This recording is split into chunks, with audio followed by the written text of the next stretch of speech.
మోడీ అంటే ఒక భయం ప్రస్తుతానికి. కాంగ్రెస్ పార్టీ, కేజ్రీవాల్, అలాగే అమెరికా, యూరప్ దేశాలకి ఏంటి అంటే అసలైనటువంటి అంశం ఒకటి వినబడుతోంది. భారీ సంస్కరణల దిశగా మోడీ ప్రయత్నించబోతున్నారు. అది దేశ మౌలిక స్వరూపపు మార్పు. తనదైన ముద్ర వేసుకుంటూ రైల్వే స్టేషన్లలో మార్పులా, లేకపోతే ఇవాళ రోజున ఫోన్పేలు, గూగుల్ పేలు లాంటి టోటల్ కేవైసీ సిస్టమ్, దాన్ని ఏమంటారు, క్యూఆర్ కోడ్ సిస్టమ్స్ల వైపుకి జనాల్ని మళ్లించడమా, అట్లాగే 2000 నోట్ల రద్దు ద్వారా ఒకటి, బ్యాంకింగ్ సంస్కరణలు తీసుకురావడం ఒకటి, ఈవెన్ నోట్లు కూడా పాత నోట్లు మార్చిపడేశారు కదా, ఓ రకంగా డాలర్ తరహాలో ఉండే నోట్లు తీసుకొచ్చి పెట్టారు కదా. ఇవన్నీ చేసుకొస్తున్నటువంటి నరేంద్ర మోడీ క్రమంగా మొదట అందరూ అనుకున్నది ప్రాంతీయ పార్టీలను పెంచి కాంగ్రెస్ని దెబ్బతీస్తారని, కానీ నిదానంగా ప్రాంతీయ పార్టీలను తొక్కేసి జాతీయ పార్టీల కిందనంటే అమెరికా తరహాలో ద్వంద్వ పార్టీ పరిపాలన వైపుకి తీసుకెళ్తారు.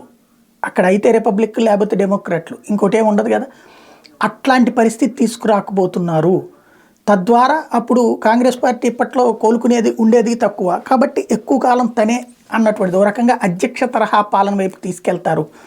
తద్వారా ప్రాంతీయ పార్టీలకు ఇక ఉనికి లేకుండా పోతుంది అన్నటువంటి భయం ప్రాంతీయ పార్టీల్లో ఉంది. ఎందుకంటే ఇప్పుడు 400 సీట్లు ఎక్స్పెక్ట్ చేస్తున్నారు, ప్లస్ రాజ్యసభలో కూడా 2/3 కావాలనుకుంటున్నారు. అంటే భారతీయ జనతా పార్టీ దేశవ్యాప్తంగా తీసుకురావాలనుకుంటున్నటువంటి రాజ్యాంగ సవరణల కారణంగానే అన్నటువంటిది వీళ్ళకు ఉన్నటువంటి భయం. అందుకని ప్రాంతీయ పార్టీలు ఉనికి కోసం బీజేపీని తొక్కేయాలనుకుంటున్నాయి.